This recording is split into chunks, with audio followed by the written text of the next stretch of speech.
केपी ओलीको बर्थडे पार्टीमा चाहिँ युवराज खतिवडाले खत्रै जुत्ता गिफ्ट गर्नुभएको थियो के केपी ओलीलाई खत्रै जुत्ता किन थाहा छ तपाईँलाई किनकि आफैले चाट्ने हो नि त तपाईँ यस विषयमा के बोल्न चाहनुहुन्छ भनिदिनुहोस् के बोल्न चाहनुहुन्छ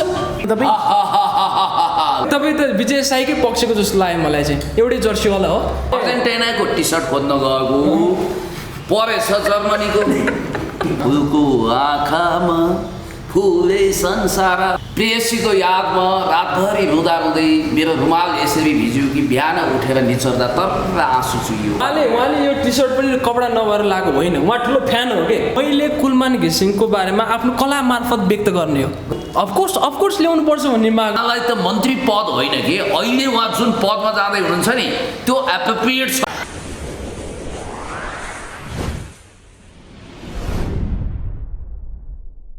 चार्ली च्याम्पियनको कुरा गर्दै हुनुहुन्थ्यो। चार्ली च्याप्लिनले पत्रकारहरूको प्रश्नको जवाब दिँदै भन्नुभएको थियो तपाईँ यति धनी हुनुभयो रे कि तपाईँ पैसा कहाँ राख्नुहुन्छ भनेपछि उहाँले भन्नुभएको थियो पाउन्ड छाप्ने नक्कली पाउन्ड छाप्ने मेसिन मसँग छैन भनेर सुन्दा तपाईँलाई हाँस उठ्छ तर कति मार्मिक कुरा छ कि एक दिन तपाईँले के भन्नुभयो भने कुनै भाइले म पर इन्टरभ्यू यति पैसा लिन्छु भन्दा स्वयं तपाईँले के भन्नुभएको थियो भने यो क्यामेरामा अनुहार देखाउन मैले कति स्ट्रगल गरेको थिएँ यो अनुहार यो क्यामेराको अपमान नगरौँ भनेर भन्नुभएको थियो। यसलाई हामीले गम्भीर रूपमा लिनुपर्छ र तपाईँले इन्टरभ्यू सकौँ भन्नु लामो इन्टरभ्यू होस् मेरो पनि चाहना होइन मन्टनस होस् तर यो इन्टरभ्यू दर्शकलाई मजा आइरहेको बेला बिचमा छौँ भनिदिँदा मजा आउला किनभने यसलाई अन्त्यमा छौँ भन्दा फेरि अन्त्य गर्न पनि बुझियो होला। र अर्को कुरा के छ भने खराब सिक्काले खोटा सिक्काले असल सिक्काको विस्थापन गर्ने ग्रिसमको थ्योरी यहाँ लागू हुन सक्छ र यति कुरा तपाईँले ख्याल गर्नु होला कि हो कहिलेकाहीँ तपाईँ नुवा धुली खेल हुँदा लगन खेल भन्नु होला नरवा कुञ्जरा असुस्थामा हत भन्दै कसैको ज्यान बचाउन कुटनीतिक झुट बोल्नु होला तर यसको मतलब के हो भने तपाईँ पवित्र कामको लागि अगाडि बढ्नुपर्छ भन्ने कुरा चाहिँ स्पष्ट छ। जहाँसम्म तपाईँले यो अहिलेको टेन्डेन्सीको कुरा गर्नुभयो नि यहाँ हेर्नुहोस् तपाईँले खोज्दाखेरि यहाँ जे पनि पाउनुहुन्छ क्या समुद्रमा डुबेपछि जे पनि फेला पार्नुहुन्छ मोती पनि फेला पार्नुहुन्छ डुब्नु चाहिँ पऱ्यो क्या। अब अहिले उहाँहरूको युग आएको छ उहाँहरूको जेनेरेसन अगाडि आएको छ यो स्वाभाविक हो अलिकति मलाई केही राख्ने मौका दिनुहोस्। अघि तपाईँले भन्नुभयो नि जस्तो कसैले पनि रहरले लडीबुडी गर्दैन कसैले पनि अट्टहास छोड्दैन त्यत्तिकै रिस कृत्रिम हुँदैन कमसेकम मेरो हकमा चाहिँ त्यो हुँदैन र म यति कुरामा स्पष्ट छु कि हिमेशजीहरूले जुन मेहनत त्याग गर्नुभएको छ त्यो खेर जाँदैन। पहिलाको जमाना अर्कै थियो मान्छेहरू धेरै उदास थिए म कुनै भावुक कविको कवितामा बहकिन्न जस्तो कविले कहिलेकाहीँ लेखिदिन्छन् प्रेयसीको यादमा रातभरि रुँदा रुँदै मेरो रुमाल यसरी भिज्यो कि बिहान उठेर निचर्दा तर आँसु चुइयो भन्छन् क्या त्यस्तो आँसु त मसँग छैन तर मसँग त्यो आँसु पनि छैन सर्व आँसु कि मैले हाँस्दा अरूले हाँस्नै पर्छ भन्ने जरुरी पनि छैन काउकुती लगाएर हँसाउनु पनि हुँदैन र चिमोटेर कसैलाई रुवाउनु पनि हुँदैन। पक्कै पनि अब कमेडियनसँग भेट्या छ पुण्यजीलाई हँसाउनुपर्छ मलाई पनि हाँस्ने रहर लाग्छ एउटा सानो टुक्का तपाईँको भाषामा पन्च लाइन भन्छन् होला पुण्यजीलाई हँसाउनुको लागि पुण्यजी हाँसेपछि हामी पनि हाँस्छौँ होला मलाई लाग्छ। उहाँको व्यक्तिगत देखिरहनु भएको छ तपाईँले जुन हिसाबले उहाँको पनि आफ्नो शैलीबाट आउँछ अन्तर्वार्ताको हिसाबमा कतिपय गलत काम कतिपय सही काम कतिपय सामाजिक कामहरू पनि गरिराख्नु भएको छ राजनीतिक धारणा पनि उहाँको छ विचारहरू छन् होइन अध्ययन अत्यन्तै धेरै राम्रो अध्ययन गर्नुभएको छ किताब पढ्नुहुन्छ त हामी त अझै अल्छी गर्छौँ पढ्नलाई उहाँ त्यति धेरै पढ्नुहुन्छ उहाँलाई नै छोएर शब्दले छोएर एउटा मिठो हँसाउनु पऱ्यो भने के भन्नु हँसाउनु क्षमा गर्नु होला उहाँको कुरो सुनेर अघिदेखि म हाँसिरहेको छु तर मनमा नै बाहिर हाँसो म देखाउँदै एकचोटि हेरौँ न कस्तो हुँदो रहेछ हा गर्दा दाँतहरू टल्केका हेरौँ न पुण्यजीको कसरी अरे भाइ म डेनी वा अमरीश पुरीले जस्तो अथवा यो दसैँ ताका यो दुर्गा माताको जो किस्सा आउँछ नि रेडियो नेपालमा स्वीकार गर्नुहुन्न तपाईँ गरेर हाँस्ने टाइप स्वीकार गर्नुहुन्न तपाईँ हिमेश पन्तको महिषासुर होइन म हाँस्छु तर मनमा नै हाँस्छु रमाइरहेको हुन्छु उहाँको अघिदेखि मैले हरेक एउटा अब हामी पनि मनमा नै हाँस्ने त्यो मौका पाउँछौँ पक्कै पनि केही त भन्नै पर्छ आज केही न केही भन्नाले चाहिँ मैले चाहिँ युट्युब जर्नलिस्टकै बारेमा बनाएको थिएँ कि एउटा होइन एकचोटि युट्युब जर्नलिस्टहरूमा कस्तो लाग्छ त भन्दाखेरि अचम्म लाग्छ क्या होइन सबैलाई म भन्दिनँ कोही कोही अचम्म लाग्छ कि होइन भन्नाले बाटोमा जो जो भेटोस् गएर सोधिहाल्ने कि इन्टरभ्यू लिइहाल्ने कि तपाईँ यस विषयमा के बोल्न चाहनुहुन्छ भनिदिनुहोस् के बोल्न चाहनुहुन्छ होइन जसलाई पनि के मान्छे जोसुकै होस् गएर सोधिहाल्ने देशमा गणतन्त्र छ तपाईँ यो विषयमा बोल्नै पर्छ बिचरा उसले के भन्छ त देशमा गणतन्त्र छ ठिक छ तर जबरजस्ती गर्ने त होइन नि यार तपाईँले मलाई राणा शासन चलाउने गणतन्त्र छ होइन भन्नाले आफ्नो इच्छा हो नि त बोल्ने कि नबोल्ने भन्ने कुरो होइन त्यसरी सोध्ने होइन नि त हातमा चाहिँ माइक छ भन्दैमा दुरुपयोग गर्ने होइन नि त माइकको जसलाई पनि गएर माइक तेर्साइदिने होइन डक्टर नर्सहरूले पनि तपाईँहरूलाई चाहिँ जबरजस्ती सुई हानिदियो भने के हुन्छ त भन्नाले दुरुपयोग गर्नु भएन भन्ने सेन्समा यो चाहिँ पक्कै पनि यो बडो रमाइलो पनि भयो र रमाइलो सँगसँगै एउटा चेतनामूलक पनि हुन्छ पक्कै पनि यो अलिकति पत्रकारिताको इथिक्सलाई पनि नभुलौँ भन्ने कुरा पनि तपाईँले अलिकति यसमा जोड दिइहाल्नु यो मुकुन्द दाईको बारेमा पनि मैले एउटा बनाएको थिएँ होइन भन्नाले त्यो चाहिँ के थियो त भन्दाखेरि के थियो बिर्सी ट्याके यार मुकुन्द दाईको के थियो मुकुन्द घिमिरे मैले यो कमेडी च्याम्पियनमा गरेको थिएँ एउटा जोक चाहिँ मेमोरी यो चाहिँ मान्छेले चाहिँ भन्नाले जर्नलिस्टहरूले चाहिँ होइन मुकुन्द दाईको इन्टरभ्यू लिएर आउँछन् कि होइन मुकुन्द दाई चाहिँ आफ्नो इन्टरभ्यू हेरेर पनि सोच्नुहुन्छ होला कि होइन यो इन्टरभ्यू दिने मान्छे बोलाइरहेको छु कि म बोलाइरहेको छु त्यो भनेर सोच्नुहुन्छ होला तर वास्तवमा चाहिँ नभनौँ यो जोक नभनौँ किनकि युट्युबरहरूमाथि नै हो यो चाहिँ होइन भन्नु सकारात्मक हुन्छ कतिपय कुराहरू कतिपय गलत गरेका मान्छेहरूले स्वीकार्ने मौका पनि पाउँछ होइन यो जोक भन्दाखेरि चाहिँ मलाई चाहिँ युट्युबरहरूले कल पनि गरेको थिएँ कि तपाईँले यस्तो भन्ने यो भन्ने भनेको थिएँ होइन तर प्र्याङ्क रहेछ पछि थाहा भयो अब यस्तो हो यो मुकुन्दजीले मुकुन्दे भन्दा सम्मानित महसुस गर्नुहुन्छ अरे हो त्यस्तै एकाब लगाउँदा कतिलाई साह्रै चित्त काटिन्छ मन दुख्छ कृपया म चाहिँ युट्युबर नै भनेर उहाँहरूलाई अभिनन्दित सम्मानित अझ मिडियाकर्मी भनौँ पत्रकार चाहिँ म अक्सर भन्दैन किनभने पत्र शब्द पत्रिकासँग जोडिएको छ तपाईँको पत्रिका छैन भने तपाईँ पत्रकार हुनुहुन्न के मिडिया पर्सन हुन सक्नुहुन्छ त्यसै गरी अब यो कस्तो भने एउटा रमाइलो कुरो म तपाईँलाई सेयर गर्न चाहन्छु साह्रै नै प्रशंसा प्रिय एकजना हाकिमलाई एक दिन के मुड चलेछ आफ्नो कर्मचारी भेला गरेर राणा जस्तो थियो उसको एक आदेशले तपाईँको जागिर जान्थ्यो उसको हात जगन्नाथ उसकै निजी ब्याङ्क थियो सबैलाई जम्मा गरेर ल ऊ ब्याङ्कको सिइओ भन्दा पनि माथि अध्यक्ष थियो होइन ल मेरो कमजोरी के छ भनिदिनु पर्यो भनेछ कि तिमीहरूले सधैँ मेरो प्रशंसा गर्यौ भनेपछि बिचरा इनोसेन्ट कर्मचारीले भट्टाभट्टी उसको कमजोरी भनिदिए कसैले तपाईँ रङ्गिला हुनुहुन्छ बहुस्त्रीगामी हुनुहुन्छ भने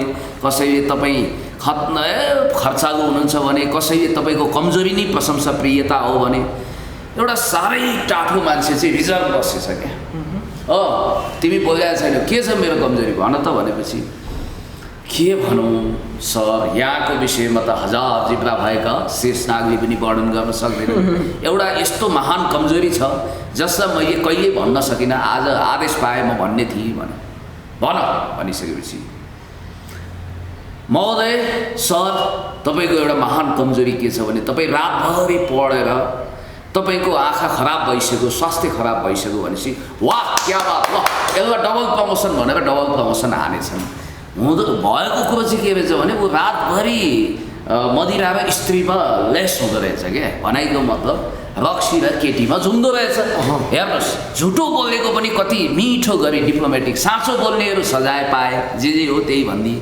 भनेपछि हाम्रो समाज पनि के छ भने झुटो कुरो सुन्न अभ्यस्त छ तपाईँको म्याजिक रियालिजम भन्छ कि एउटा रमाइलो कुरो म गर्छु हिमेशीको यो कति सुन्दर दाडी छ नि यो दारीलाई तपाईँ दुईटा कुराबाट अर्थ लगाउन सक्नुहुन्छ फुलको आँखामा फुलै संसार फुलको आँखामा फुलै संसार कवि दुर्गाबाल श्रेष्ठले राम्रो होइन काम चलाऊ ऱ्याप पनि हान्नुहुन्छ बिग्रेको रेडियो जस्तो त्यो तपाईँको जिम्मेवारी हो त्यो उहाँको यो एकदमै छाडा होइन गतिलो खालको दारी तपाईँले देख्नुहुन्छ छाडा होइन यो दारी चाहिँ उहाँले पालेको होइन नकाटेको हो त्यस्तै तपाईँले पनि है अर्को कुरो उहाँको प्यान्ट यो च्यातिएर दर्जी नभेटेर अथवा सिलाउन नपाएर दरिद्रतामा आधारित भएर गरिबी भएर उहाँले च्यातिएको प्यान्ट लगाएको होइन याद गर्नु होला यो फ्यासन हो यसलाई दुवै अर्थमा व्याख्या गर्न सकिन्छ। एउटा म भनिदिउँ, यो रियल घटना तपाईँलाई म भन्छु, गाउँमा यस्तै छोटकरीमा होइन, हरेक कुराको एउटा गुड अर्थ हुन्छ कि भाइ। मैले जोगीहरूको अखडामा बसेर कहिल्यै नटुक्ने गरी वेदान्ती बहस गर्न यहाँ बसेको छैन, सर्टकटमै भनिदिन्छु, तर व्याख्या त पूर्ण हुनु पऱ्यो नि त। एउटा बुढो हजुरबाका नाति गरेको ग्रन्ज पनि ओभर ग्रन्ज कठैबाट गाउँको मुखियाको नाति यस्तो च्यातिया लुगा लगाएर हिँड्नु होला त बाबु भनेर गुनासो रोइरो गरेछन् क्या। उहाँको नजरमा चाहिँ त्यो च्यातिएको उसले लुगा लगाउन नपाएको हो। यहाँ अहिले भनौँ न कति छोटा कपडा लगाएर हिँड्छन् नि, कपडाको अभावले होइन नि। त्यस कारणले रियालिटी भनेको तपाईँले आँखाले देखे जस्तै कानले सुने जस्तै एक पाखे हुँदैन। यहाँ पाखेलाई एक पाखेलाई पाखे भन्ने समाज छ यहाँ यी डिजिटल युगमा। त्यस कारण यी कुराहरूलाई बुझ्नेलाई इसारा काफी, बुझ्नेलाई श्रीखण्ड। उहाँले यो टी सर्ट पनि कपडा नभएर लगाएको होइन, उहाँ ठुलो फ्यान हो कि त्यही भएर लगाएको। तर जर्मनीको फ्यान होइन, म झुक्की छु हेर्नु। के भने अर्जेन्टिनाको टी सर्ट खोज्न गएको परेछ, जर्मनीको सिद्धिएछ, अर्जेन्टिनाको कुनै न कुनै टी सर्ट त लगाउनु। कति टाइम होला तपाईँ कमेडी च्याम्पियन हिमेश पन्तलाई हँसाइरहनु भएको छ। यसरी झुकिनु चाहिँ हुँदैन जस्तो लाग्छ मलाई होइन। तपाईँ एउटाको फ्यान अर्कोको जर्सी लगाइदिने होइन। सुन्नु न, पसलेको मन राख्दिन। तपाईँ त विजय साईकै पक्षको जस्तो लाग्यो मलाई चाहिँ, एउटै जर्सीवाला हो होइन। संयोगले के भएछ भने भविष्यको निम्ति विजय साई अर्जेन्टिनाको जर्सी लगाएर उत्रिनु पर्ने रहेछ। जीवनको पटकथा अलरेडी तय भएको रहेछ। म चाहिँ जर्मनीको जर्सीमा देखिनु पर्ने रहेछ र जित हार पनि ठ्याक्कै प्राकृतिक रूपमा भएछ। जर्मनीले जितेछ, अर्जेन्टिनाले हारेछ। पनि अब पछि अन्तिमतिर आयौँ हामी। हिमेशजी, पछिल्लो समय पुण्यजीले बाटोमा गएर भाटा खाइरहँदा, माइती घरमण्डलामा गएर त्यो किसाबको चाहिँ प्रहरीले दमन गरिरहँदा कुलमान घिसिङलाई चाहिँ विद्युत प्राधिकरणको अध्यक्षमा फेरि पनि नियुक्ति हुनुपर्छ भनेर आवाज बोलिरहँदा कलाकार किन चुप बसे? हिमेश पन्तले किन नबोल्याए विषयमा आरोप त लाग्छ कहिलेकाहीँ। कसरी प्रश्न पार्नुहुन्छ? के तपाईँलाई कुलमान घिसिङ चाहिएको छैन? मेरो रेस्पोन्सिबिलिटी के हो त भन्दाखेरि मैले कुलमान घिसिङको बारेमा आफ्नो कला मार्फत व्यक्त गर्ने हो। केपी ओलीको बर्थडे पार्टीमा चाहिँ युवराज खतिवडाले खत्रै जुत्ता गिफ्ट गर्नुभएको थियो कि केपी ओलीलाई, खत्रै जुत्ता। किन थाहा छ तपाईँलाई? किनकि आफैले चाट्ने हो नि त। कमेडी व्यक्त गरेको छु भन्नाले कमेडीको थ्रुबाट चाहिँ यस विषयमा चाहिँ हान्नु भएको छ।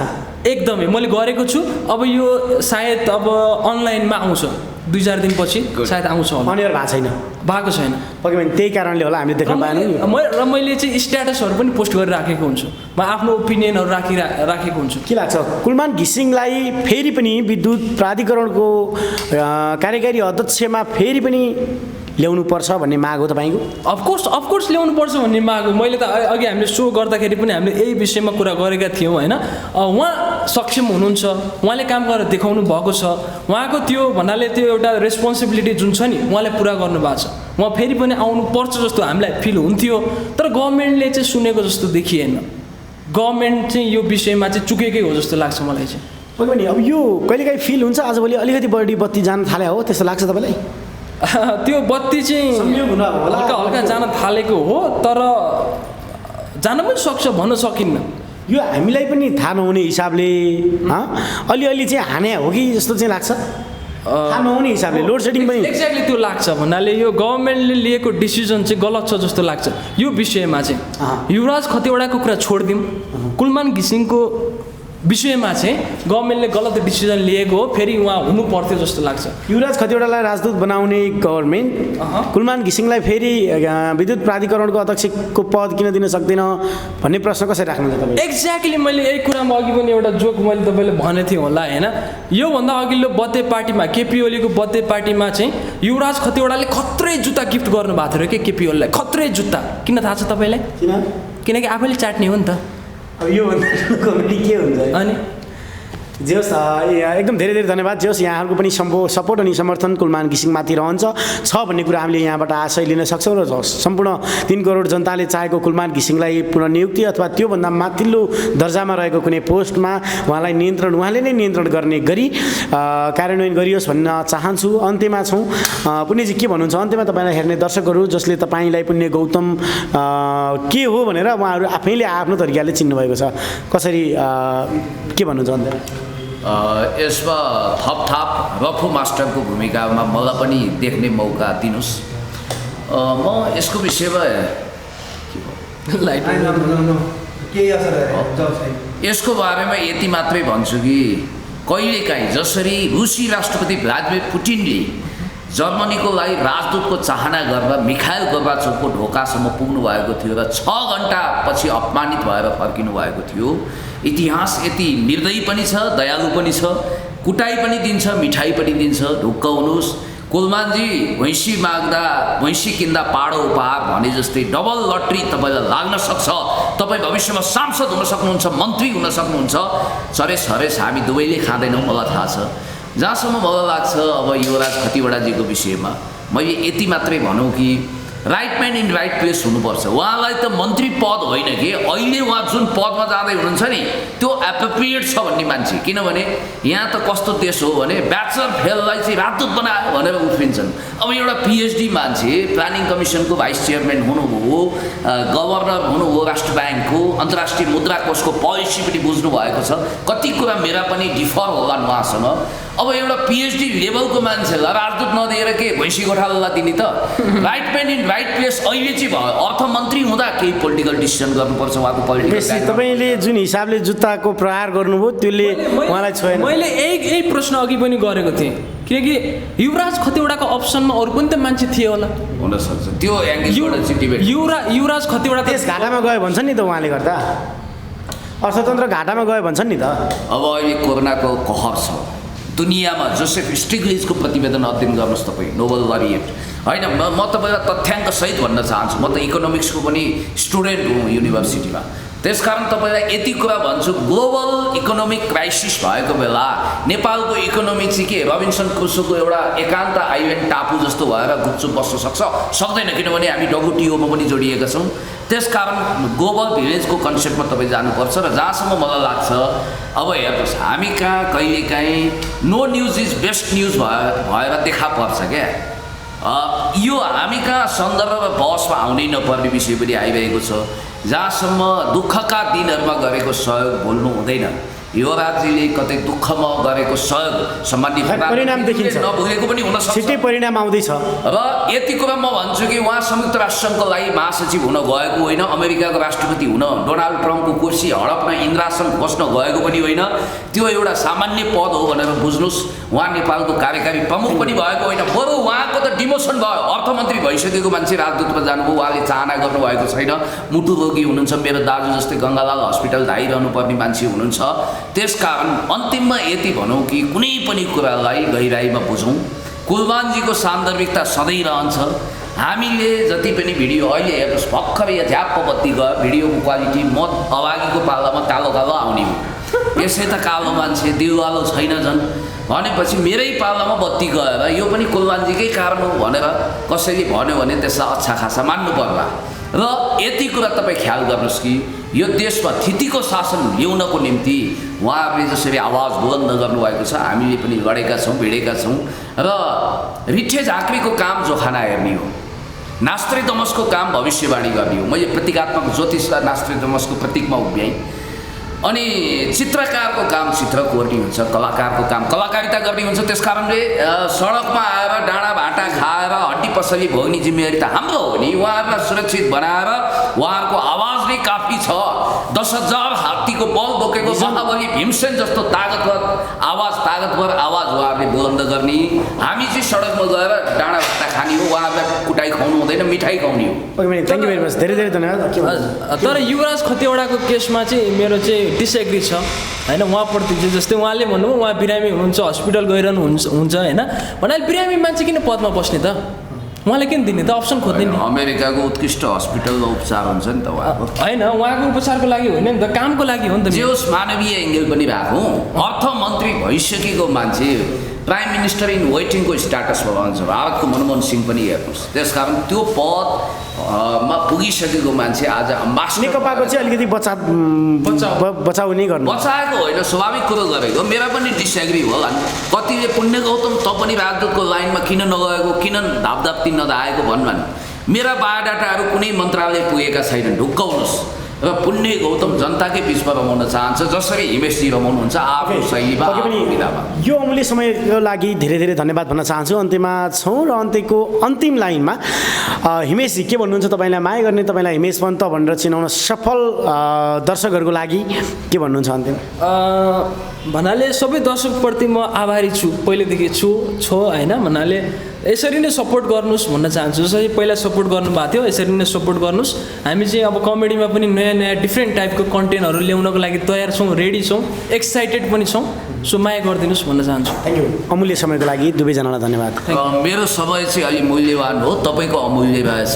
अमूल्य समय व्यतीत गर्न पाइयो, तपाईँको अमूल्य समय मलाई सेयर गर्नुभयो, हामीलाई सेयर गर्नुभयो। तपाईँलाई म धेरै धेरै धेरै धन्यवाद, त्यो पनि मिटर ब्याजमा थपेर दिन चाहन्छु। Thank you.